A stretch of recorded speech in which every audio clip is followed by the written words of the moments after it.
Sujet CRM.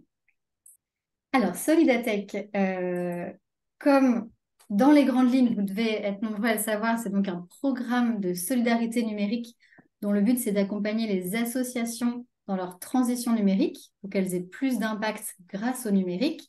C'est un programme qui existe depuis 15 ans et pour vous donner une idée, on a à peu près une douzaine de personnes dédiées à ce projet qui fait partie des ateliers du bocage situé dans les Deux-Sèvres et c'est les poupées russes, attention, mais on fait partie du mouvement Emmaüs en étant au sein de la branche 3 du mouvement Emmaüs sur l'insertion par l'activité économique. Donc, en tant qu'association loi 1901, mais également en tant que fondation RUP et fonds de dotation, vous pouvez vous inscrire gratuitement chez Solidatech, quel que soit votre secteur d'activité, votre budget annuel, etc.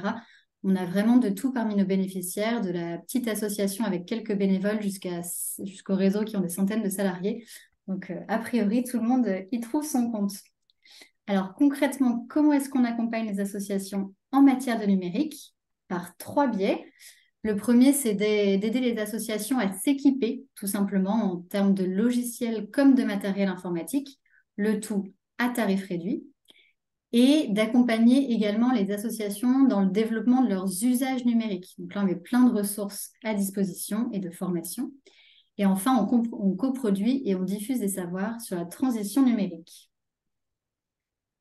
Ici, un petit aperçu des logiciels à tarif réduit que vous pouvez retrouver à notre catalogue. Ça vous permet juste de vous rendre compte qu'il y a un petit peu de tous les sujets qui sont couverts dans la mesure du possible, de l'antivirus à l'outil de compta en passant par de nombreux outils collaboratifs, etc.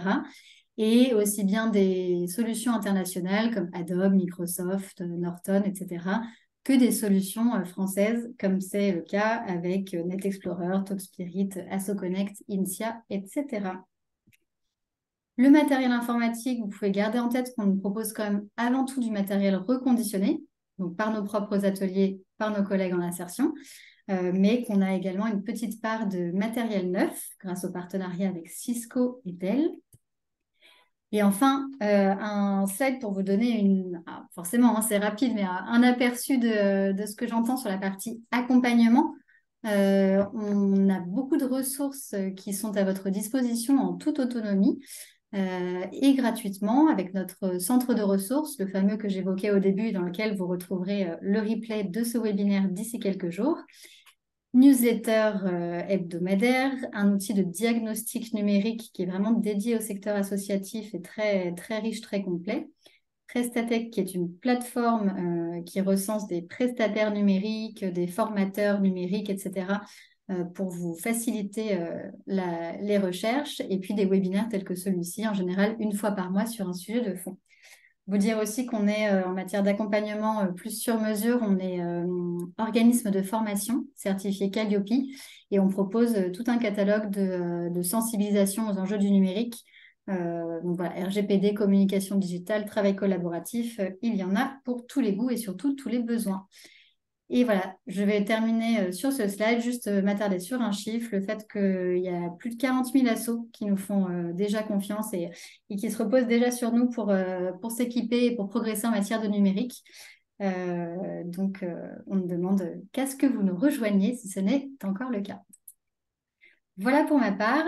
Je passe donc, comme convenu, la parole à Guillaume et je précise juste, car je sais que des personnes sont arrivées en cours de route, que la session est enregistrée et que la rediffusion ainsi que le support de présentation seront à votre disposition dans notre centre de ressources. Vous recevrez l'info par email. Je prends le relais. Merci Lorraine. Et pour ceux qui viennent d'arriver, bonjour à toutes et tous. Je suis effectivement Guillaume, un des cofondateurs du Fantastic Bazar. Je vais vous partager mon écran pour lancer la formation. Donc, je le redis, mais on va pas pouvoir échanger à l'oral. Vous avez la section questions et réponses pour poser vos questions auxquelles Lorraine pourra soit répondre par écrit, soit m'interrompre si en fait ça vaut le coup de faire une incise. Et le but, c'est de laisser du temps à la fin pour pouvoir échanger plus longuement sur ces sujets. Aujourd'hui, le thème, c'est les outils de gestion de contact pour les assos, ou autrement appelé de manière plus barbare les CRM. On va avoir le temps de revenir là-dessus. Je vais essayer de vous faire un tour d'horizon de ce que c'est qu'un CRM, un outil de base de données de contact, et puis après, de vous proposer des solutions qu'on identifie comme les plus pertinentes, sachant que on n'a pas, comment dire, la prétention d'avoir raison et d'être exhaustif sur tout. Donc, il est possible que des CRM soient mis de côté, sans pour autant qu'on dise qu'ils ne soient pas qu'ils ne soient pas intéressants. Et n'hésitez pas si vous avez des expériences à partager qui vont à l'encontre de ce que moi je raconte, parce que je fais une moyenne pour rendre intelligible et utile en fait ce que nous on sait au Fantastic Bazar.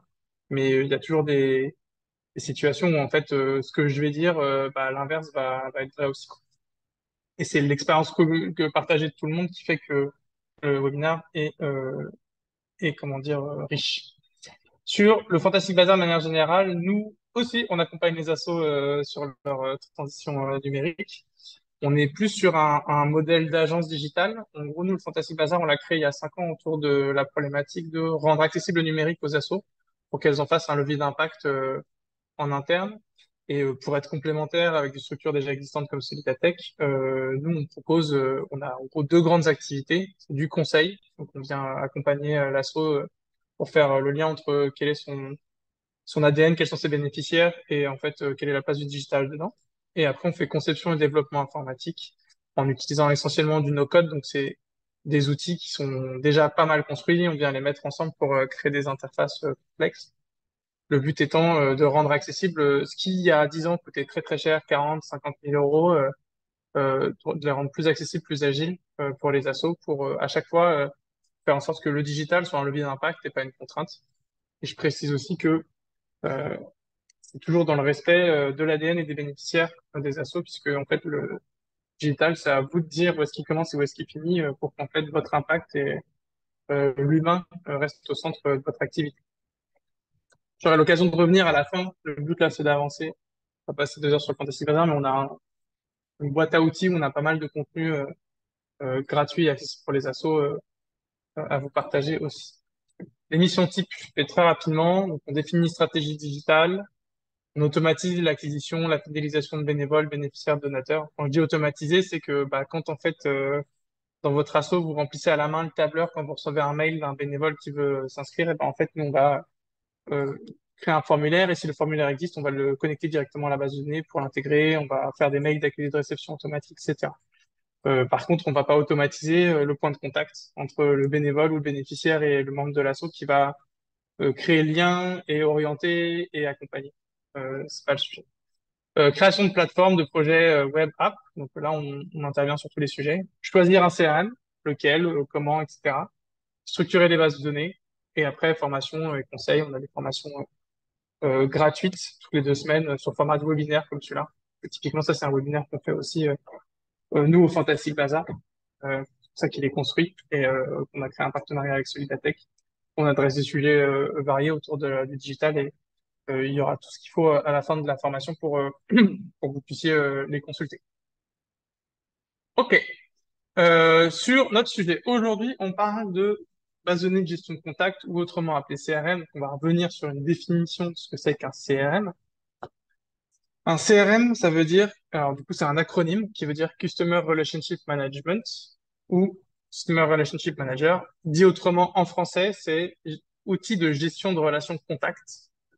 Donc, c'est une base de données de contact et qui permet de piloter ces relations de sa structure avec les différentes parties prenantes. C'est les deux grandes caractéristiques d'un CRM dans lesquelles on met des gens et dans lesquelles il y a une interface qui nous permet de voir quelle interaction on a avec ces gens. C'est ça un CRM. Et si vous êtes là, c'est que vous avez entendu parler, vous avez commencé à regarder et que vous êtes un peu perdu sûrement dans la quantité astronomique de CRM qui est sur le marché. Le but, c'est un peu de revenir là-dessus. Qu'est-ce qui fait les caractéristiques d'un CRM?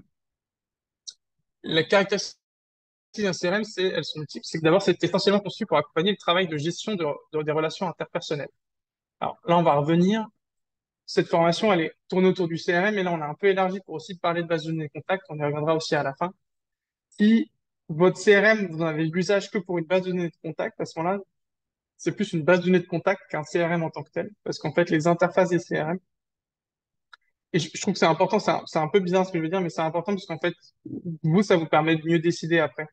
Quand on vous dit, on vous dit oui, mais il faut que tu installes un CRM, ou oui, il nous faudrait un CRM, etc. Si la question c'est de savoir d'avoir en un seul endroit la liste de vos bénéficiaires, de vos bénévoles, de vos parties prenantes, des fondations, etc., et d'avoir ces informations qui sont bien qualifiées, etc., ça, c'est une base de données de contact. Par contre, vous avez besoin d'un CRM si, en plus, vous avez besoin de voir que tel bénévole, vous l'avez rencontré tel jour, ou telle personne qui veut devenir bénévole, elle a fait la réunion d'information, mais elle a toujours pas, comment dire, validé son bénévolat, etc. Et là, on commence à avoir besoin d'une interface, on a besoin de voir, en fait, les différents points de contact, ce qui s'y est passé, etc. Ça devient un CRM. Deuxième caractéristique d'un CRM, c'est que c'est un endroit privilégié pour centraliser toute sa base contact. Si on voit l'exemple inverse, c'est, bah, là, je vous ai dit, on met toutes les bases, toutes les données des personnes dans un seul endroit. Très souvent, avant qu'on fasse cette migration ou qu'on lance une dynamique de création d'un CRM, en fait, on va avoir 2, 3, 7, 15 bases de données Excel qui vont en fait être liées parce qu'en fait, on va segmenter, mais il va y avoir des doublons, il va y avoir des bases qui sont plus riches que d'autres, etc. Donc là, le but quand même en ayant un CRM, c'est que tout soit à un seul endroit et qu'en gros, Martin Dupont, bah, en fait, il y ait toutes les infos sur lui, elle soit pas éclatée sur trois tableaux Excel. Troisième caractéristique d'un CRM, c'est que c'est un outil collaboratif qui favorise la transversalité de l'information. Pourquoi il est collaboratif? Alors, en soi, un CRM, historiquement, il y avait des CRM avant qu'il y ait des outils web. Aujourd'hui, tous les CRM sont en ligne. Et ce qui fait qu'en gros, tout le monde a un compte. Et donc, du coup, tout le monde peut accéder en même temps à la base de contact et peut voir ce qui s'y fait. Et si moi, je suis en train de mettre à jour le contact de Martin Dupont, bah, Lorraine, elle peut voir la mise à jour en temps réel puisque tout est en ligne. Il s'intègre généralement aux outils bureautiques du cloud. Donc, le cloud, c'est les nuages, c'est tout ce qui est en ligne, classique, et répertorie ainsi les échanges avec vos contacts. Alors ça, c'est quelque chose qu'on va retrouver vraiment dans les CRM et moins dans les bases de données de contacts. C'est que la plupart des CRM du marché vont en fait se connecter naturellement à la suite Microsoft ou à la suite Google. Et du coup, quand vous aurez une nouvelle personne qui vous envoie un mail, genre si par exemple moi je vous ai jamais envoyé de mail, d'un seul coup je vous envoie un mail, bah, comme c'est connecté en symbiose avec la suite Google, si vous êtes chez Google, ça va ajouter le contact automatiquement au CRM et vous allez avoir la liste des échanges avec cette personne-là. Et si vous utilisez Google Calendar, quand vous allez sur Martin, sur Guillaume, ma fiche qui s'écrit automatiquement, vous verrez les contacts qui y a. Ça, c'est quelque chose qui, encore une fois, pour revenir sur l'axiome de départ qui est est-ce que vous avez besoin d'un CRM, est-ce que vous avez besoin d'une base de données de contact, bah, dans un CRM, ça a sa pertinence d'utiliser cette symbiose-là, parce qu'en fait, c'est parce qu'on a besoin de savoir quand est-ce que c'est la dernière fois que j'ai eu un contact avec Guillaume, etc. Quand on a besoin de plus d'avoir des données qui sont ordonnées, à ce moment-là, une base de données de contact est plus pertinente. Et vous avez moins besoin d'avoir cette symbiose avec les outils bureautiques. La très grande majorité des CRM du marché sont construits autour de la vente. Ça, c'est autre chose, c'est une autre caractéristique des CRM. Actuellement, on aura le temps d'en revenir. Les CRM, ou en tout cas, outils de gestion de contact spécialisés Asso, euh, moi, j'en connais deux, c'est Asso Connect et Home. Ces outils-là, en fait, sont tournés autour de la gestion de l'asso. Donc, Asso Connect, en fait, c'est un outil même général de gestion d'une asso dans laquelle, en fait, bah, il faut sa liste des bénévoles, des bénéficiaires, parce que il faut gérer les adhérents, etc. Et donc, on a une base de données contact. Et pour Home, c'est une base de données contact avec une mise en page bien poussée et qui permet de gérer ses listes sur Brevo, qui permet aussi de un peu voir qui est bénévole, qui est bénéficiaire. Mais pas, en gros, tout n'est pas tourné autour de la vente. Tous les autres CRM du marché, à ma connaissance, sont construits autour et ça, c'est très important à comprendre parce que c'est pour ça que potentiellement, vous y retrouvez pas forcément quand vous regardez des CRM pour identifier ceux qui vous plaisent, enfin, ceux qui pourraient vous être utiles. Et donc, du coup, les CRM du marché, même les Français, etc., en fait, sont tournés autour des métiers de la vente, type, je vais prendre un exemple, les dentistes, par exemple, tout leur matériel, j'allais dire matériel informatique, les chaises de dentiste, les outils, les machins, en fait, c'est des vendeurs qui appellent les dentistes toute la journée pour leur dire, ouais, est-ce que tu veux pas tester mon siège, il est super, etc. Donc, en gros, c'est vraiment c'est le travail de démarchage, un peu à l'ancienne, où tu te balades avec ta mallette et tu toques aux portes et tu dis, est-ce que ça vous intéresse, cette brosse à dents, quoi.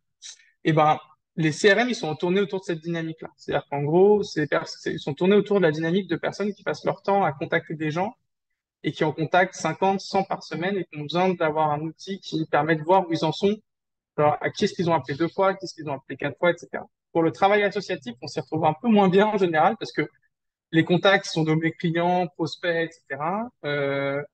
On a des pipes de vente, des systèmes en Kanban qui permettent de voir où on en est, ce qui correspond pas exactement. Dans le travail associatif, ça peut marcher. Nous, on a pu voir la pertinence d'avoir des CRM quand, par exemple, c'était des assos qui proposaient des services. Je pense, par exemple, à des assos qui proposent des ateliers à des établissements scolaires. Il y a un démarchage d'établissements scolaires pour leur proposer, pour leur demander si ça les intéresse, pour leur dire, bah voilà, on fait des ateliers d'écriture en établissement scolaire, donc on contacte des rectorats, on contacte des établissements, et en fait, on crée des premiers contacts, il faut suivre. Et quand en fait, on contacte 20 établissements, ça va. Quand en fait, dans l'asso, on a contacté 200 ce mois-ci, c'est bien de pouvoir mettre des notes sur, il était intéressé, mais là, c'est pas le moment, c'est la rentrée, donc il faut que je revoie, et puis qu'on voit puis qu'en fait, quand c'est moi qui prends le relais sur ma collègue, je puisse voir en fait ce qui s'est passé. C'est vraiment autour de ça que c'est construit les CRM. En général, nous, notre habitude pour les assos, c'est que c'est rarement un besoin des assos d'avoir un outil de gestion de commercial, on va dire. C'est pour ça que c'est important de débunker un peu le besoin d'un CRM et vraiment de se rendre compte de est-ce qu'on a besoin de piloter, où est-ce qu'on en est avec les gens, ou est-ce qu'on a besoin d'y voir clair dans qui est qui et quels sont le nombre de bénéficiaires, quels sont nos bénévoles et où est-ce qu'ils sont quoi, et qui participe à quel programme, etc. C'était un peu long, mais je pense que c'était important. On peut l'adapter aux spécificités de son activité. Ça va dépendre des CRM. Il y en a effectivement. On peut construire des choses très custom. Notamment, je pense à Salesforce ou à Dynamics de Microsoft. Et tous les outils, la plupart des outils CRM open source ou libres, en fait, permettent de construire des plugins en particulier. Un CRM n'est pas un ERP. Alors, je vous remets un acronyme barbare en plus anglais, Entreprise Resource Planning. C'est qu'en gros, un CRM est vraiment tourné autour de la base des contacts et des relations interpersonnelles, mais c'est pas un outil en général, qui vous permet de gérer votre activité au quotidien. Je m'explique. Reprenons cette question des ateliers. Si votre asso anime des ateliers, des cours, des ateliers d'écriture pour des jeunes, etc., et vous avez 15, 20 ateliers par semaine avec des intervenants différents, Marie-Chaussée, désolé. Vous avez 15-20 intervenants différents et qu'est-ce que je veux dire? Et qu'en fait, vous y retrouvez pas. Et bah, en fait, ça, vous allez utiliser un outil métier qu'on va appeler Progiciel ou ERP. Donc là, ça va être un autre usage. Les CRM, vous allez peut-être pouvoir mettre quelques infos au début, puis en fait, à un moment, vous allez plus pouvoir vous y retrouver sur qui est intervenu où, est-ce qu'on a envoyé la convention à l'établissement pour qu'en fait, le bénévole il puisse venir faire l'atelier d'écriture, etc. Ça, c'est vraiment deux choses différentes. Et qu'en général, quand en fait votre besoin tourne autour de s'y retrouver et gagner en charge mentale et en efficacité sur des tâches répétitives, et en fait, c'est pas un CRM, c'est une base de données contact et des tâches automatisées. Alors, pourquoi est-ce qu'on irait sur un CRM? Bonne question. En gros, ça c'est souvent la question centrale en ce qui peut vous concerner actuellement, c'est quand est-ce que il est pertinent d'aller sur un CRM? Quand est-ce qu'en fait je suis en train d'aller sur un CRM alors qu'en fait je vais y perdre beaucoup plus que je vais y gagner? Euh, Quand on se pose la question d'aller sur un CRM et qu'on n'a pas encore installé de CRM ou d'outils de base de données centrale, etc., en général, on est sur des tableaux Excel ou au mieux sur Airtable, qui est un tableur en ligne, qui est beaucoup plus poussé qu'Excel pour s'y retrouver dans les données. Bah, très souvent, ça marche assez bien. On s'y retrouve. En fait, tout le monde peut comprendre ce qui se passe dans le tableau Excel, etc. Et dans une asso où en fait on va être 4, 5 à travailler dans l'asso, où qu'en fait la base de bénévoles elle est gérée par une personne, la base de bénéficiaires aussi, et puis qu'en fait on s'y retrouve, la marche d'après pour avoir un outil complet qui nous ressemble pas totalement, mais qui est plus utile sur le long terme, en fait il faut vraiment que l'asso ait une structure plus grosse, qui ait trop de données, qui ait plusieurs personnes qui travaillent sur le même tableau Excel, et qu'en fait ça crée plein d'erreurs, et que du coup en fait là on se dit ok, il faut qu'on fasse l'effort de changer de système, de changer aussi de métier, parce qu'en fait, on travaille pas de la même manière sur un Excel ou sur un outil en ligne type CRM. Donc, c'est une vraie démarche. Tout ça pour dire quoi? Pour dire que si, en fait, vous voulez faire une migration vers un CRM parce que vous pensez que ça se fait mieux et qu'en fait, aujourd'hui, ça marche et que ça vous fait pas perdre énormément de temps, je pense que c'est pas le bon moment. En gros, migrer vers un CRM, ça prend énormément de temps, énormément d'énergie. Et en fait, vous n'êtes pas sûr que les gens vont l'utiliser dans la suite.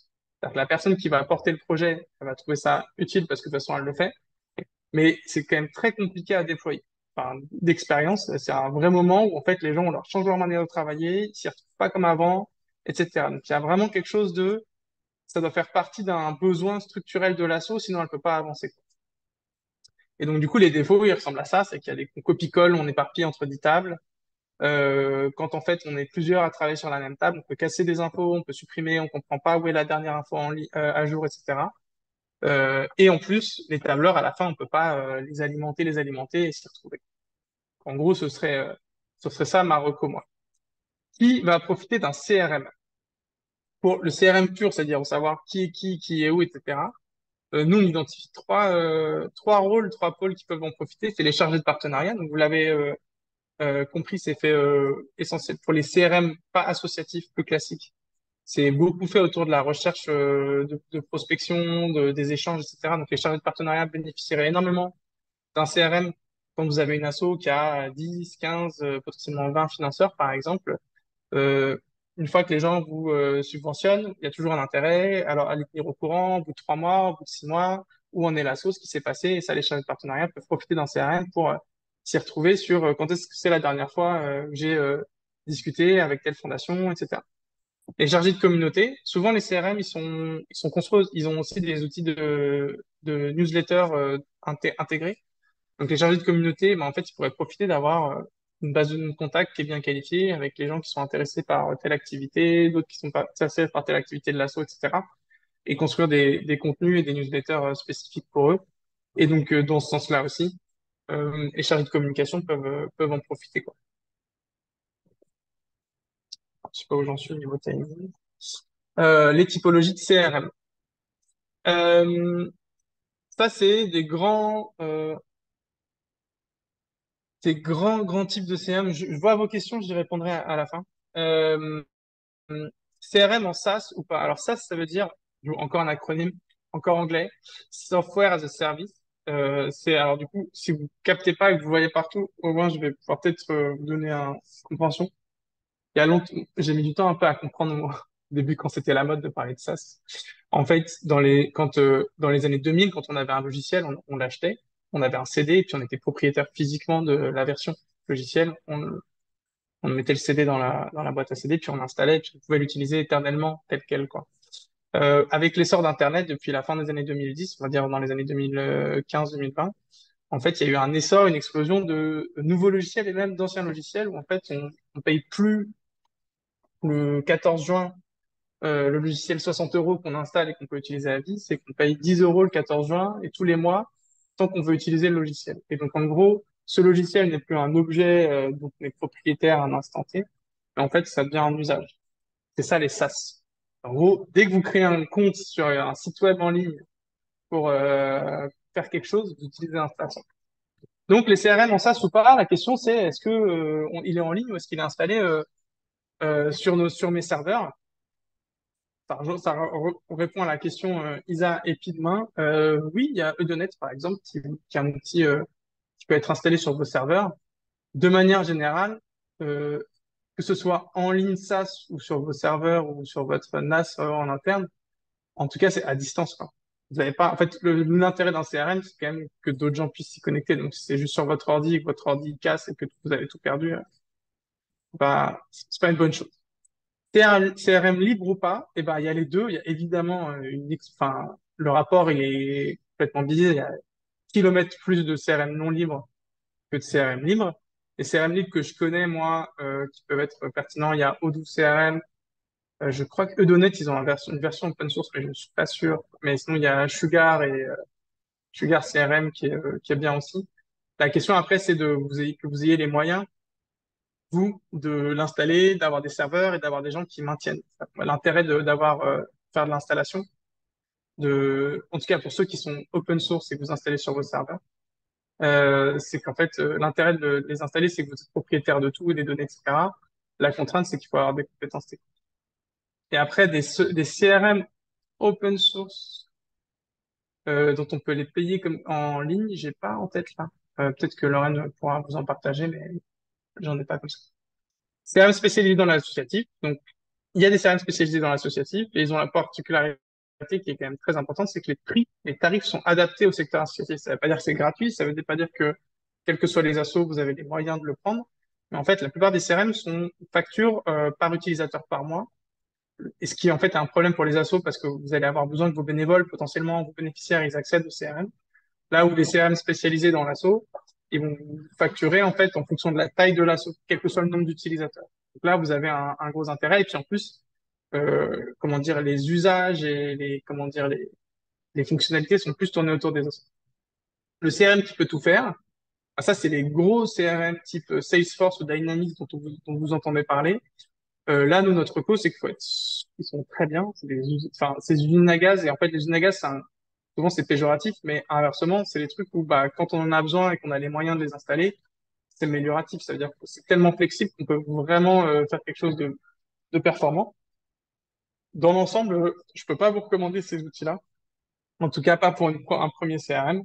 Maintenant, il y a des exceptions et il faut toujours pouvoir regarder, essayer de contacter des assos. Si vous voulez installer ça, essayez d'avoir des assos que vous connaissez, qui l'ont installé et de comprendre en fait à quoi ça leur sert et pourquoi, quels sont les avantages et les inconvénients.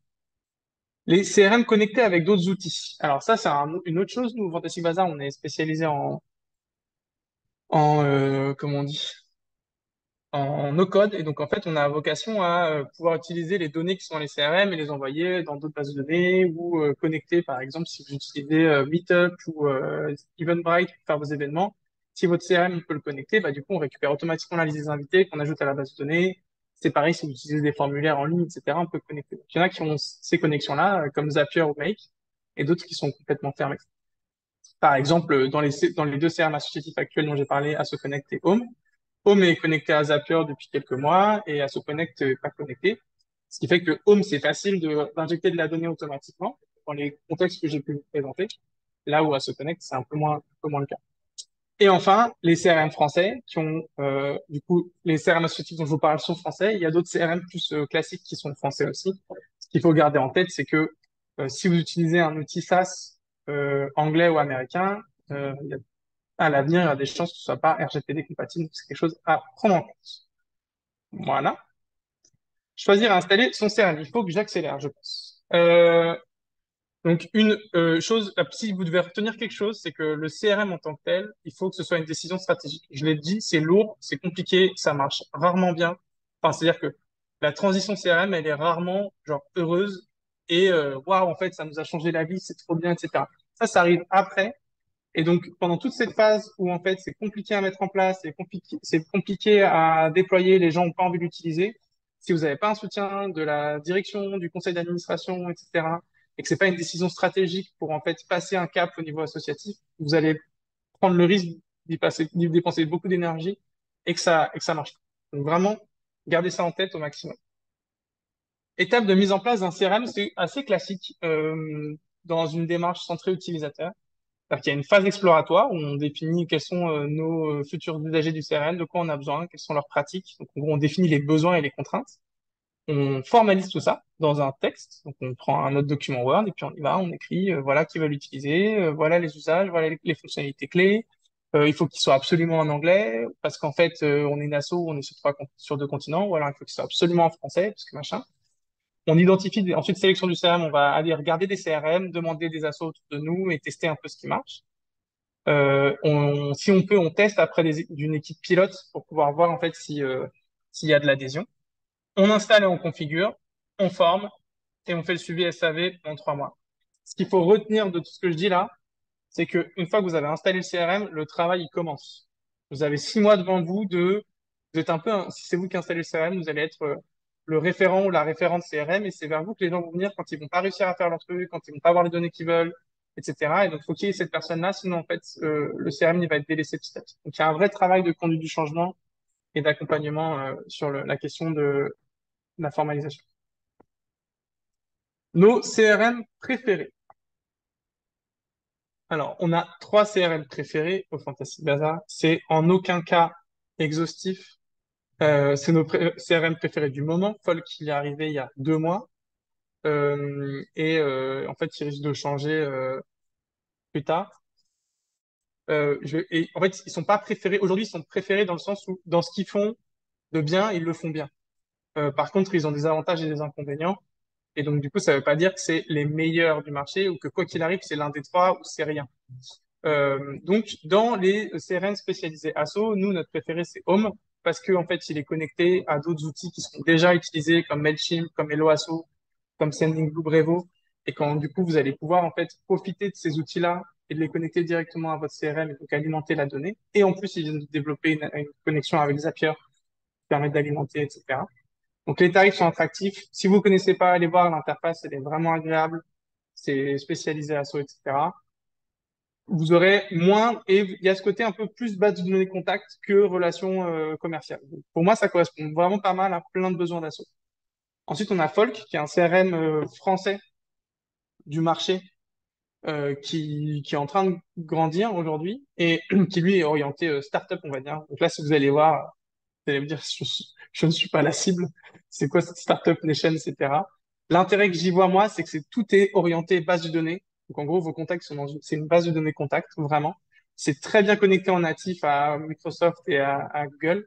Et ce que j'aime bien, si tant est que vous en ayez l'usage, donc là, je pense que je trouve que c'est le bon équilibre entre les CRM de commercial un peu à la papa, comme je vous ai raconté, et les besoins des assos. C'est que l'abonnement à 20 ou 30 euros par mois, là pour moi, l'objectif, c'est de le prendre pour une personne dans l'asso. Il permet d'envoyer genre 100 ou 200 messages par mois en automatisé, enfin pas en automatisé, en public postage.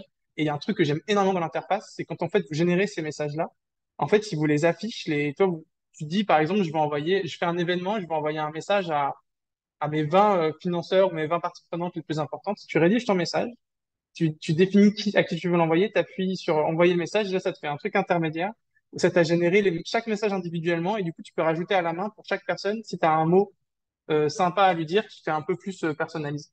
Et ça, je connais pas trop d'autres outils. Souvent, tu envoies le même message à tout le monde, tu peux un peu personnaliser en mettant la variable prénom et voilà, et la variable structure, mais tu peux pas rajouter un petit truc facilement. Donc là, vraiment, ça, c'est une fonctionnalité super. Puis comme c'est français, c'est en RGPD. Et enfin, Dynamics, pour nous, aujourd'hui, la solution. Aujourd'hui, dans les assos, Salesforce est énormément déployé parce qu'ils ont un truc spécial. Ils ont mieux communiqué sur leur offre pour les assos, pour les non-profits.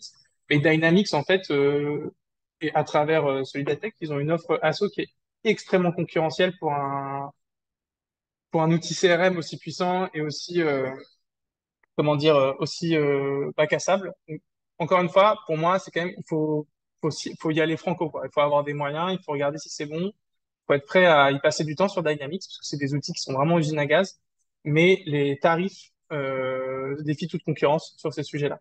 Là où Salesforce, en fait, vous allez avoir 10 comptes gratuits avec la non-profit, mais en fait, dès que vous aurez plus de comptes, ça coûtera très cher. Donc voilà. Je fais un petit zoom sur Airtable parce qu'en fait, sur la question de base de données de contact, en fait, genre noter qui est où et qui fait quoi, Airtable, si vous le connaissez pas, est probablement l'outil qui vous correspond aussi le mieux. C'est-à-dire qu'en fait, c'est une base de données type Excel, mais qui est un peu plus jolie, qui permet d'organiser la donnée de manière un peu plus performante et qui a une particularité qui est assez cool, c'est on peut mettre en lien les informations. Je vais vous partager mon écran. Je vais juste charger le Airtable que je vous ai montré là. Je vais vous partager mon écran. De... Ouais. Je sais pas est-ce que vous voyez, Ouais. ça, vous voyez le Airtable là? Ouais. Ouais. Donc, ça, c'est un Airtable que j'ai fait. Donc, nous, on est au Fantasy Bazaar, on accompagne les lauréats du fonds Impact 2024, donc les assos qui sont accompagnés par les JO 2024. Et ça, c'est une fausse base de données que j'ai faite pour montrer comment faire un calendrier donc pour une asso sportive, par exemple, qui a besoin de présenter quels sont les prochains matchs à domicile, entraînements, réunions avec les infos clés, genre où est-ce que c'est et qui est le coach référent. Et donc du coup, là, on a une base de données avec la liste des événements. Et là, on a la liste des équipes encadrantes. Et donc en fait, et en fait, on va les lier. Ce qu'on peut pas faire facilement dans Excel. C'est que là, si je vais ici, en fait, cette colonne, j'ai la liste des événements dont Belinda Shell est référente. Et en fait, c'est lié automatiquement. Donc là, par exemple, si on se transférait sur on veut la liste des personnes si vous avez vos bénévoles qui sont par exemple membres d'autres structures, ben, en fait, vous allez avoir les personnes qui sont ici, puis là, ce sera les structures dont ils sont membres. Et ce qui permet aussi des choses assez cool, c'est-à-dire qu'en fait, ces encadrants, on les a en format sur Excel, on les a en format ligne et colonne, comme sur Excel. Là, j'ai mis les photos que je suis allé chercher sur des banques de photos pour montrer. On peut enregistrer des vues format annuel. Donc, en fait, et ça, vous pouvez le partager comme ça. Et donc, en fait, si vous, ça crée un lien. Quand il crée un lien de la vue, donc vous pouvez envoyer votre annuaire aux différents jeunes et parents d'enfants, puissent contacter les coachs s'il y a besoin. Le but n'est pas de faire un débat sur est-ce que c'est une bonne idée d'envoyer l'annuaire des coachs avec leur mail et leur numéro de téléphone. C'est juste pour dire l'univers des possibles avec un format formulaire pour entrer les nouveaux encadrants, etc. Et donc là, c'est pareil, on peut très bien avoir une vue calendrier ici. Tac. Et là, en fait, je vais, on va prendre le début de l'activité, on termine. Et là, en format calendrier, j'ai les différents événements. Ça, pareil, c'est une vue partageable. Donc, c'est beaucoup trop rapide pour que vous puissiez vraiment comprendre exactement ce que vous pouvez faire et si ça vous intéresse. Et sachez que si vous en avez marre d'Excel, que ça atteint vraiment ses limites, vous avez besoin de mettre vos données en ligne, et que ce que je vous ai dit sur le CRM vous montre qu'en fait, c'est un peu trop lourd, regardez Airtable et voyez si ça peut correspondre. Et n'oubliez pas que sur Airtable et sur les outils comme ça, si vous n'arrivez pas à l'utiliser au début, cherchez sur YouTube.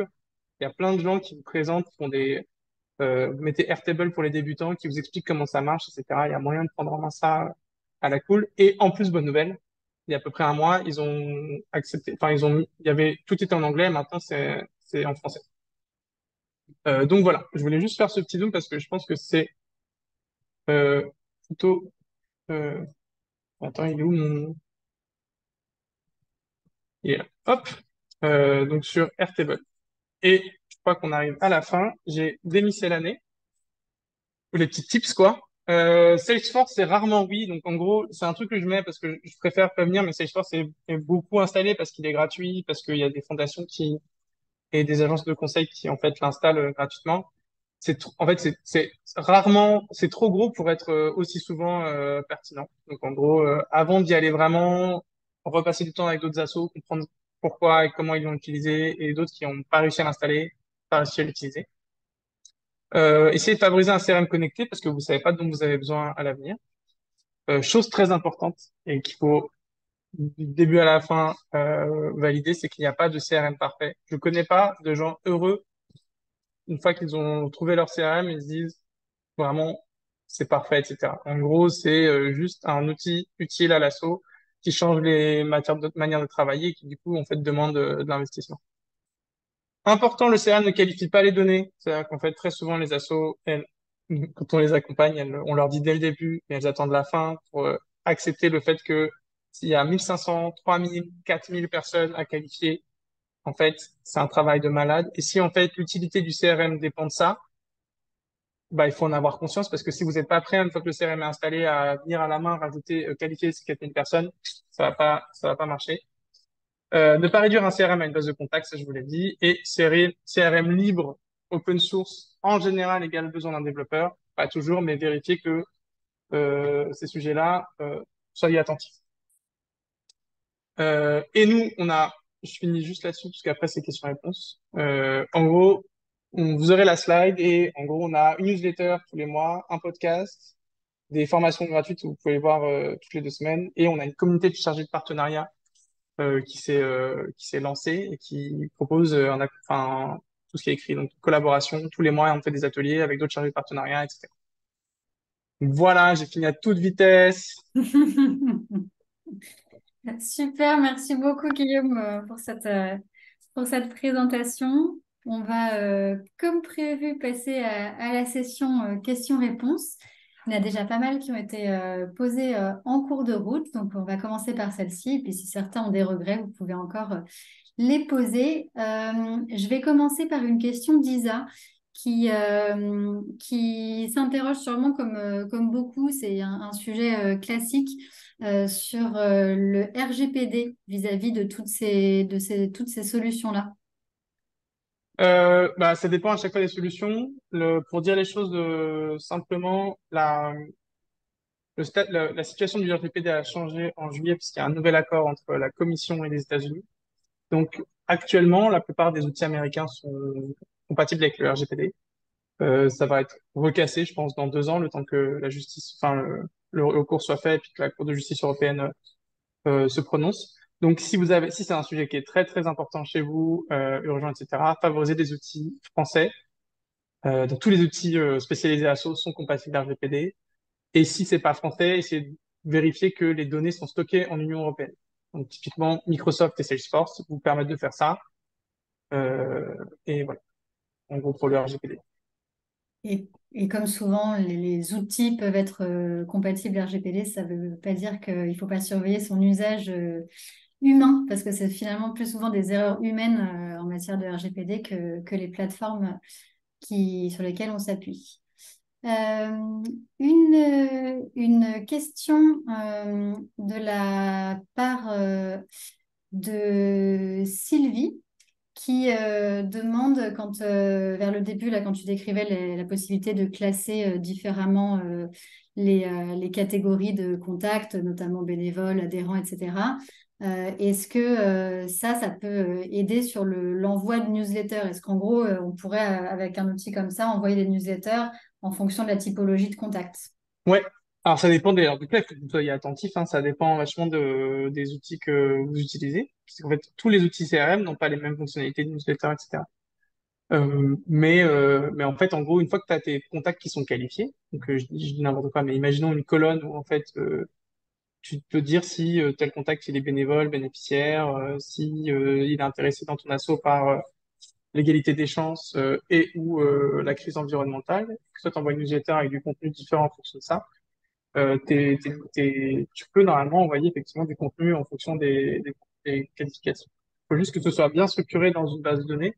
C'est-à-dire qu'en gros, faut que la machine, en fait, même les machines qui sont hyper fortes et intelligentes, en fait, elles sont bêtes. Il faut que les données soient structurées, quoi. Donc, en gros, appeler d'une seule manière le fait d'être bénévole et d'être bénéficiaire, parce que sinon, en fait, il pourra pas savoir. Et donc, du coup, si je vais un peu plus loin, si tu utilises Home, par exemple, comme Home est connecté en natif à Brevo, tu peux utiliser Sending Blue, là, je crois, qui est maintenant Brevo. Donc, tu as ta base Home et en fait, qui va mettre à jour automatiquement tes listes de contacts dans Brevo. Donc, ce serait une très bonne occasion de faire ça. Et après, il me semble que dans Brevo, tu peux faire une newsletter où en fait ton contenu il s'affiche, en fait tu crées un contenu variable en fonction des sujets qui les intéressent. Mais bon, là on peut compliquer un peu le truc. Mais en tout cas, Home Brevo, ça marche bien. Ça marche, merci. Je vais me permettre de répondre à une petite question au passage d'Anthony qui demande si Solidatech a des offres avec AssoConnect ou Home.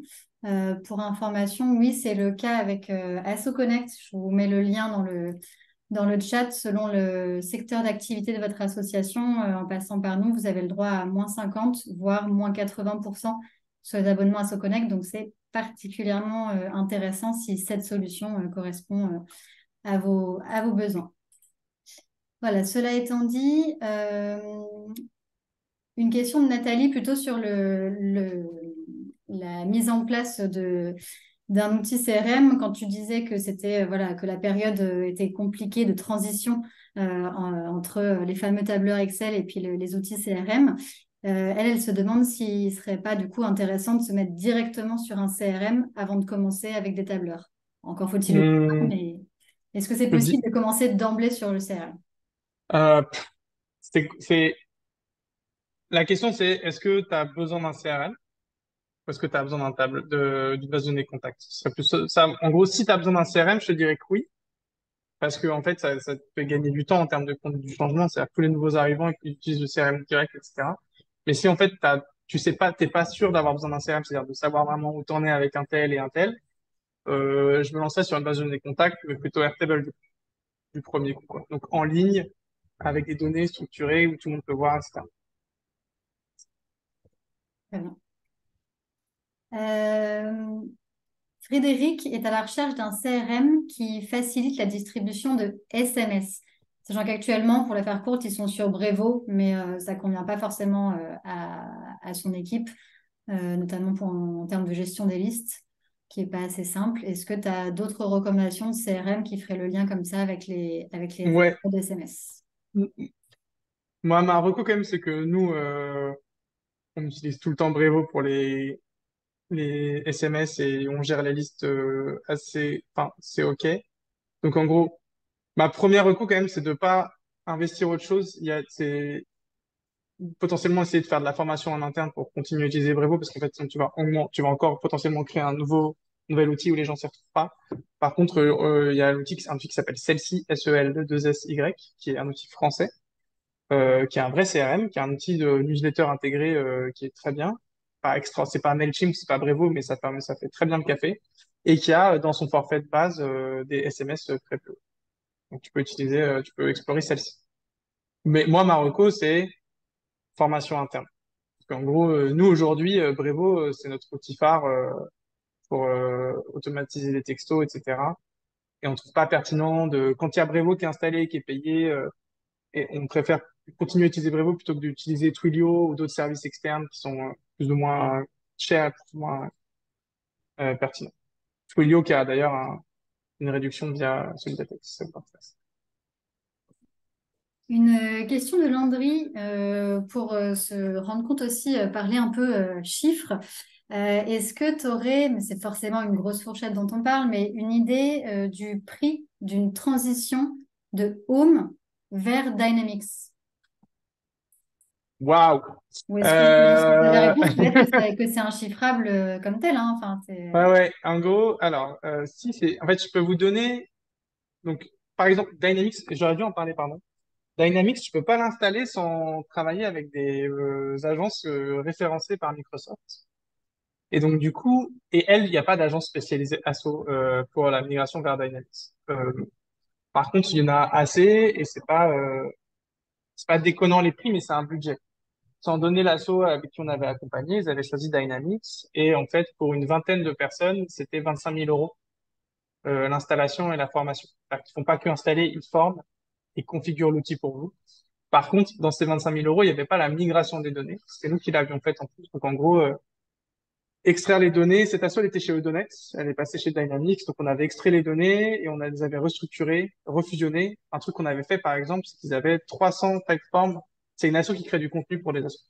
Ils avaient 300 typeforms pour, en fait, différentes communautés, différents événements, etc. Donc, 300 formulaires avec des réponses. On avait récupéré ces 300 formulaires. On avait restructuré la donnée pour réinjecter dans le truc. Donc, en gros, je te dirais que c'est à peu près un peu plus de 1000 euros par personne. Et il faut compter, sans compter le temps en interne que ça te prend, qui est assez énorme, c'est entre 3 et 6 mois minimum. Et il faut rajouter, à mon avis, 5 ou 10 000, enfin, compte 5 000 euros de plus, 10 000 euros de plus pour être tranquille. Donc, compte 35 000 euros TTC pour, c'est bien, pour, ça euh, permet de se donner, de se rendre compte. pour 20 personnes, quoi. Ben, très bien. Une question de Jean-Noël sur quel est le meilleur outil en relation avec HelloAsso et Google Workspace? Tu parlais de Home, par exemple, qui se pluguait pas mal avec, qui se mettait en relation assez bien avec pas mal de solutions externes. Est-ce que ce serait son cas, par exemple? Alors, attends, il faut que je le lise parce que les Quel est meilleurs le outils en meilleur relation avec outil en Helloasso et relation Google avec HelloAsso Workspace. et Google Workspace? Ouais, honnêtement, je dirais actuellement, Helloasso, en fait, il faut développer, faut que les outils développent eux-mêmes une connexion API. Donc je dirais effectivement Home. Peut-être Asso Connect, je connais pas bien, mais non, mais Asso Connect ils sont pas connectés à Google Workspace. Ouais, je dirais Home. Non, SOConnect, c'est un outil très Ouais. interne dans Et lequel je même suis. Home, je pense que c'est pas si bien connecté à Google Workspace. C'est un peu connecté, mais pas aussi bien que certains outils. Ok. Pour, ouais, j'étais en train de dire. Euh, On va ensuite prendre juste préciser un petit élément par rapport à ta présentation pour Delphine. C'était au passage, si je me souviens bien, où tu parlais de folk et où tu prenais l'exemple que l'envoi groupé, mettons une centaine de Ouais. messages, permettent aussi d'être personnalisés. Elle voulait juste être sûre que c'était bien possible avec cet outil-là de faire du public postage, que Oui, c'était c'est bien ça. compatible. C'est C'est en du fait, public postage justement, c'est du personnalisé, public quoi. postage. Et en Mais fait, contrairement à la plupart des polices postage, en fait, c'est comme si il te crée automatiquement les 50 brouillons et que tu as une interface simple pour pouvoir ajouter un petit mot pour les 15 personnes que tu connais et que tu as envie qu'ils sentent que tu leur as fait un petit message personnalisé. C'est une interface qui est... Après, il faut aller voir à quoi ça ressemble, parce qu'après, c'est difficile à expliquer, mais hmm, c'est vraiment bien fait là, pour ça. ça marche très bien. Alors que c'était l'occasion, ce webinaire, pour certaines petites structures de se rendre compte, comme tu as bien su faire la distinction, qu'elles avaient plus besoin d'un outil de gestion de contact qu'un CRM à proprement parler. On va prendre le cas aussi opposé qui concerne notamment Jean-Claude, qui lui est dans le cas de figure d'une fédération d'associations et qui se demande quel CRM serait adapté à ce cas de figure, au FED, sachant qu'actuellement ils utilisent AssoConnect, mais ce côté multiniveau est Ouais. peut-être insuffisant. En gros, AssoConnect, c'est le seul outil qui a en natif ce côté multiniveau, parce qu'en fait, ils sont construits autour des assos sportifs qui, en fait, sont organisés en fédération. Le défaut d'AssoConnect, c'est que, en fait, on comprend vite. C'est-à-dire comme, en fait, tout a été construit au départ. J'ai pas échangé avec les fondateurs, etc. Donc, c'est ma compréhension. Il y a sûrement du faux dans ce que je vais dire. Mais en fait, les assos sportifs sont pas des assos qui sont trop en mouvement. C'est-à-dire qu'en gros, elles ont leur territoire. Donc, les U13 de telle partie territoriale du Calvados, en fait, ça reste les U13, ils vont rester dans ce truc-là, etc. Donc, en gros, c'est des assos dont la structure est figée. Et en fait, du coup, on peut construire quelque chose de pyramidal facilement et ils n'ont pas besoin de faire évoluer l'outil au fur et à mesure du temps. Donc, AssoConnect est tourné autour de ça. Et par contre, c'est super bien fait. C'est-à-dire qu'en gros, il y a des autonomies financières et comptables pour chaque niveau de structure fédérale, etc. Il n'y a pas ça pour les CRM, les autres CRM. Donc, en gros, aujourd'hui, si tu devais installer un CRM pour une fédé, pour 80 structures, etc., la première question, c'est de définir en fait quel est le rôle. Donc, nous, j'ai travaillé là-dessus avec d'autres assos. Mais sur un système fédératif autonome, c'est compliqué. Et pour moi, tu es sur du custom. Donc, faut regarder si Odoo permet de faire ça, ou si Salesforce ou Dynamics le permet. Mais là, en gros, il te faut des usines à gaz et du développement en custom. Et chose très importante que moi, j'ai vu par contre, qui est ultra important, c'est en fait comment est-ce que vous répartissez les coûts et comment est-ce que vous créez des organes de décision qui permettent de changer cette répartition des coûts. Parce que, en gros, le SI, les coûts, ils vont augmenter. Il y a une économie d'échelle à faire au niveau national qui est évidente à chaque fois. Sauf qu'en fait, s'il n'y a pas s'il n'y a pas moyen de renégocier les coûts, en fait, vous êtes bloqué et l'outil ne peut pas être au service de tout le monde. Je vais dire les choses autrement. Une asso qui est pas sur un système fédéral, mais qui a 60 antennes, a un CRM national pour tout le monde, et en fait, il y a la répartition en gros, la fédération, elle va prendre, je sais pas moi, 5% du budget de chaque asso, sur celles qui sont tout petites.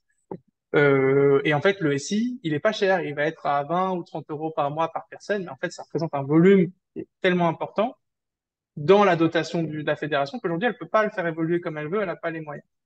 Et, et en fait, le problème, c'est que pour augmenter ses moyens, c'est un sujet politique structurel sur qu'est-ce qu'on donne à la Fédé pour qu'elle travaille et qu'est-ce que les assos au niveau local, en fait, gardent pour leur machin. Et donc ça, c'est le truc qui, moi, est le plus important encore que le choix de l'outil, et qui est un énorme bloquant pour le système d'information une fois qu'il est aussi gros. Et donc c'est vraiment ça, c'est une question très importante à prendre en compte en amont. Et je trouve, et à chaque fois que j'ai vu arriver ça, c'est l'argent qui a été le problème et pas de manière, enfin, pour des SI qui étaient déjà assez économiques, mais sauf que ça fait des volumes très importants. Donc tout ça pour dire que j'ai pas la réponse pour ton outil. Je pense qu'on est sur du custom avec des outils open source et avec des systèmes de droit, comment dire, qui représentent ce truc-là. Voilà, ce serait ça aujourd'hui. Il en existe forcément un. Je vous dis ça, mais j'en ai screené, enfin pardon, j'en ai regardé au moins 40 ou 50 des CRM, mais il y en a peut-être 1000 dans le monde. Donc en fait, vous n'êtes pas à l'abri de trouver au Québec, au Canada, en fait, un écosystème associatif digital où vous y retrouvez, etc. Là, effectivement, je peux pas, j'ai pas plus d'infos que ça. Donc là, pour moi, c'est un travail, c'est un vrai chantier. 80 personnes, c'est une équipe de 3 pendant 2 ou 3 ans, sans problème. Plus des prestats externes pour un peu mettre une douche froide. Merci Guillaume. On a encore beaucoup de questions, donc on va avancer. Je partage rapidement mon humble avis, puis tu me dis si tu es d'accord ou si tu veux compléter. Ouais, vas-y, vas-y. Pour une question d'Aurélie qui demande quel est le meilleur CRM qui puisse gérer la compta en même temps. Pour moi, justement, ça, c'est typiquement AssoConnect, dont c'est le cœur de métier et le point fort, la compta intégrée à tout le reste. Est-ce que tu souhaites compléter? Non, c'est très bien, effectivement. Il y a, moi, pour moi, la question que je poserais, c'est est-ce que c'est vraiment nécessaire de mettre les deux en même temps? Ça, c'est vous qui voyez, quoi. Genre, en fait, c'est pas grave de gérer la compta dans un autre. Ça peut être quand même un sacré gain de temps, mais bon, ça dépend en effet des activités. Ouais, Euh, un outil qui n'a pas été évoqué jusque-là, me semble-t-il, c'est Jacques qui en parle en disant que sa banque lui propose un outil qui peut être gratuit qui s'appelle Yapla. Connaissez-vous? Moi, oui, et on l'a recommandé il n'y a pas très longtemps, on en a parlé il n'y a pas très longtemps dans un mailing Solidatech. C'est typiquement un concurrent, pour la faire très très court, ceux qui ne connaissent pas, c'est un concurrent direct d'Asso Connect, en gros. Est-ce que, Guillaume, tu connais, tu as eu des retours sur le sujet peut-être? je connais de nom, aucun retour, mais pas de, du coup, pas de point de vue ni positif ni négatif. Je pense qu'effectivement, il faut regarder, et il a le mérite, effectivement, je l'ai même pas mis, d'être spécialisé à ça. Donc, Oui, oui, à oui, minima, il faut totalement. jeter un œil. Ce que je peux vous dire, c'est quand vous parlez à des commerciaux de CRM, ils vont tous vous expliquer que bah, ça tombe bien, ce que vos besoins, c'est exactement ce qu'ils font. Donc, en gros, j'ai pas fait un rendez-vous commercial là, de CRM où ils m'ont pas expliqué que je pouvais tout faire. Et donc, du coup, ça, méfiez-vous, rentrez vraiment dedans et regardez par vous-même. Euh, J'ai oui, pardon. juste un petit truc sur je peux faire un peu du speed réponse sur le Landry Morel pour les Alors, contacts. non, on Non? va éviter de faire ça parce que ça perd tout le monde en cours de route. Ok, pardon. Euh, on va prendre encore une ou deux questions et puis on clôturera Ouais, je mets après. par écrit alors. Est-ce que, comme on a pas mal parlé de Home, est-ce que c'est possible d'envoyer des mails directement depuis Home aux adresses de contact pour Je Marie? crois, ouais, faut regarder. Je crois que c'est possible d'utiliser soit Home, soit en fait d'envoyer des mails depuis Brevo directement depuis Home. Dans tous les cas, enfin, avec toute la précaution qu'il faut prendre en effet face à des équipes commerciales, mais comme disait Guillaume, le mieux aussi, c'est une fois que vous faites une petite liste des logiciels qui valent le coup d'être creusés. Après, il faut vraiment faire votre liste de fonctionnalités phares telles que celle-ci et poser les questions directement aux éditeurs. C'est encore le plus simple. Nous, on se fait avant tout relais des bonnes pratiques et on vous partage quelques idées, mais pour ce genre de fonctionnalités dans le détail, mieux vaut voir avec les éditeurs eux-mêmes. Il est 15h30, donc on se doute bien que certains d'entre vous doivent partir à l'heure. On vous remercie pour votre participation. Pour rappel, vous aurez le replay, enfin, la rediffusion, le support de présentation, etc. à disposition. Si ça te va, Guillaume, on prend encore quelques petites minutes pour répondre. Ouais, vas-y. Et puis on ne pourra pas répondre à tout le monde, mais c'est compréhensible. On est nombreux aujourd'hui. Euh, Peut-être une question de AJC, je ne sais pas qui c'est, qui demande un système pour gérer les mails membres. Nous cherchons un système pour gérer les mails membres. Je Pour pense moi, que la c'est au sens question, envoi de mailing. c'est quoi? Je pense que c'est au sens envoi de mailing. Bah, à ce moment-là, c'est un outil de newsletter, si c'est envoi de mailing. Donc, Brevo, Mailchimp, Mailjet. Et si c'est pour gérer les mails, genre avoir un mail martin@asso.fr, à ce moment-là, moi, je peux que recommander Google Workspace ou Microsoft 360 pour Asso, évidemment. Très bien. Euh, je vois que tu étais parti pour répondre à l'écrit. Ça peut intéresser pas mal de structures, vu qu'on a pas mal de... C'est un sujet récurrent aussi pour les structures du médico-social. Pour Majd, quels sont Ouais. les points particuliers à prendre en compte lors de l'implémentation d'un CRM pour les centres de santé à but non lucratif? Donc, globalement, mettons pour le secteur du médico-social. Ouais, ouais. Le sujet principal, c'est la protection des données de santé d'un point de vue d'interface. Donc, ça va dire qui a accès à quelles données sur qui. Et deuxièmement, d'un point de vue niveau de sécurité des serveurs dans lesquels sont hébergées les données. Donc, en gros, votre CRM va stocker les données dans un serveur et il faut que les serveurs soient agréés données de santé. Là, aujourd'hui, je pense que le seul CRM qui n'en est pas un en soi, mais qui est un outil qui peut être, en gros, un outil de RP français qui a des serveurs dont les données sont dans des serveurs qui sont agréés données de santé, c'est un outil qui s'appelle XAR, K-S-A-A-R. Et du coup, là, je peux pas vous dire que c'est facile à installer. Il faut quand même, faut le configurer, etc. Mais nous, on le fait. On installe, on fait des configs XAR, on construit des outils, etc. Et je pense que là, nous, pour même aller plus loin, c'est-à-dire qu'on accompagne une asso qui travaille, qui accompagne des des gens qui sont en situation de dépression très avancée et qui en fait créent des conventions tripartites avec le médecin, une entreprise et la personne pour un retour à l'emploi avec des horaires adaptés, etc. Et en fait, on a essayé de construire un outil de gestion et de métier avec Microsoft. La suite Microsoft, en fait, c'était trop compliqué. Aujourd'hui, on utilise que ça. On a vraiment fait le tour de la question et il n'y a rien entre les deux, quoi. En fait, la contrainte des données qui sont hébergées dans les serveurs données de santé, elle est, euh, elle est monumentale si vous n'utilisez pas que ça, quoi. Sinon, c'est vous qui devez installer les serveurs qui coûtent super cher, etc. Moi, je peux que vous recommander de regarder que ça. Malheureusement, ça a des coûts d'install et de développement parce que c'est un outil pour du développement un peu en interne. Mais après c'est de l'abonnement et comment dire, ça se maintient tout seul. Donc, c'est une vraie bonne solution, etc. Voilà. On prend encore deux questions et puis pour rappel, comme Guillaume l'a bien laissé à l'écran et comme vous retrouverez sur notre centre de ressources, dans tous les cas, vous avez aussi notre contact, le leur, ceux de Fantastic Bazar. Donc, n'hésitez pas pour ceux qui n'auraient pas pu avoir leur réponse aujourd'hui à revenir aussi vers nous. Une question d'Isa sur pas tant un CRM là que simplement, entre guillemets, un logiciel de gestion de contact avec fiches par bénéficiaire. Est-ce que tu aurais une recommandation de ce type de logiciel-là en open source? Euh, Moi, je suis pas un expert de toutes les solutions open source, donc il- ça existe forcément. Hum, J'avoue mais que j'ai pas non plus qui me viennent. il y a rien qui me vient en tête, donc malheureusement, je pourrais pas te. À la limite, ce qu'on peut recommander de manière très classique, c'est de vous rendre sur Frama Libre et de faire une recherche selon ce critère-là. C'est un annuaire avec énormément de logiciels libres. Vous devriez forcément y trouver quelques recommandations. Très bien. Et sous réserve que j'arrive à retrouver ma dernière question.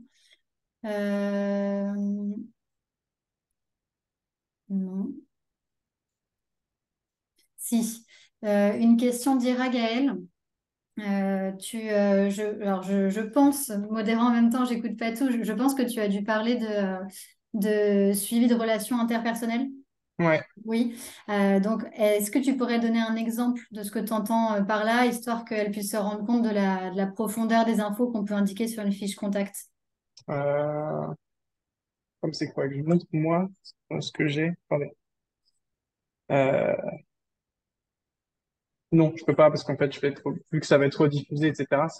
Le seul moyen serait de montrer en fait, pardon, des infos personnelles de quelqu'un C'est sur pas, même le oui, non, CRM. mais pas un exemple là. Je pense que c'est vraiment de dire à l'oral quel est le genre Ouais, bah, de du coup, en fait, données. le problème, c'est qu'à l'oral, c'est toujours un peu abstrait, quoi. En gros, tu vas avoir, dans un CRM classique, tu vas avoir, en fait, tu vas retrouver l'ensemble des échanges de mails que tu as avec la personne, l'ensemble des échanges de mails que ton équipe a avec la personne, tous les rendez-vous, toutes les tâches que vous êtes, données, toutes les notes que vous avez pu effectuer, etc. Il va se connecter à ton calendrier, donc tu vas pouvoir, en gros, chaque personne, en fait, il y a ses infos, genre, qui est nom, prénom, mail, numéro de téléphone, poste, adresse, personne morale. Tu peux rajouter après autant de champs que tu veux, type, des différentes communautés dans lesquelles elle est, etc. Ça va être à gauche ou à droite, on va dire, ou dans sa page contact. Et puis après, tu as un flux d'activités qui va répertorier tous les échanges, qui vont être mis, quoi. En gros. Très bien. Eh ben, merci beaucoup, Guillaume, pour ta présentation et pour toutes tes réponses. On a quand même pu traiter beaucoup de questions, ça c'est la bonne nouvelle. Et une fois de plus, pour celles qui restent en suspens, n'hésitez pas à écrire au Fantastique Bazar s'il y a certains points que vous souhaitez creuser. Merci beaucoup pour votre participation et vous recevrez donc par email dans les jours qui viennent la rediffusion et le support de présentation qui était utilisé aujourd'hui, histoire de revenir sur tout ça à tête reposée. Merci beaucoup. Merci beaucoup, passez une bonne journée. Au revoir.